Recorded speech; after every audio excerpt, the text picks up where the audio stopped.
Hindi bababa sa 50,000 piso ang inilalaan ng Migrant Workers Department sa bawat Pilipinong umuwi galing Israel dahil sa lumalalang tensyon doon. Paglapag sa Pilipinas, tatanggap sila ng dagdag ayuda mula sa Overseas Workers Welfare Administration. Galing ang ayuda ng DMW mula sa 1.2 billion pesos na Action Fund na nakalaan para matulungan ang mga OFW saan man sa mundo. Sa pagdinig ng House Committee on Overseas Workers Affairs, sinabi ni DMW Officer in Charge Hans Kakdak na kabilang sa mahigit 5,000 OFWs na kanilang natulungan ang mga naging biktima ng lindol sa Turkey at mga umuwi galing Sudan.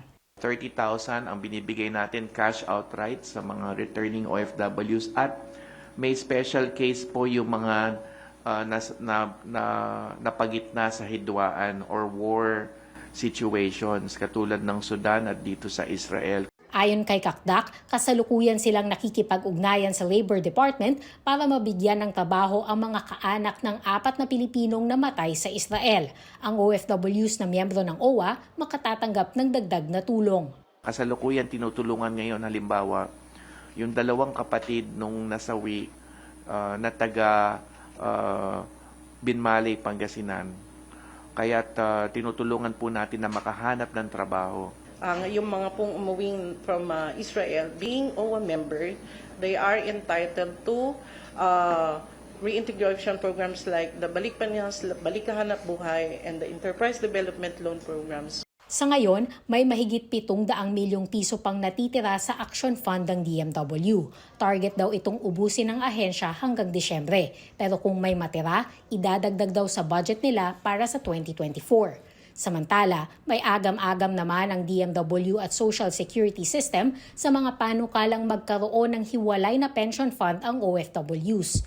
Mas mainam daw na padaliin na lang ang paghuhulog ng OFW sa SSS para sapat ang kanilang benepisyong matatanggap pag uwi sa Pilipinas. Base sa datos ng SSS, wala pa sa kalahati ng mahigit 1,300,000 miyembro nito na OFW ang nagbabayad ng kontribusyon. The creation of a separate Social Security retirement pension system will be a duplication of the current functions of the SSS. Kung magbubuo pa ho ng ibang pension fund, ay bagong mukha ho yan sa financial community.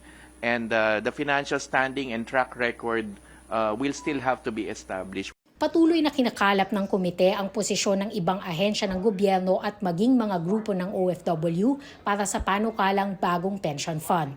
Cian Arcangel, CNN Philippines.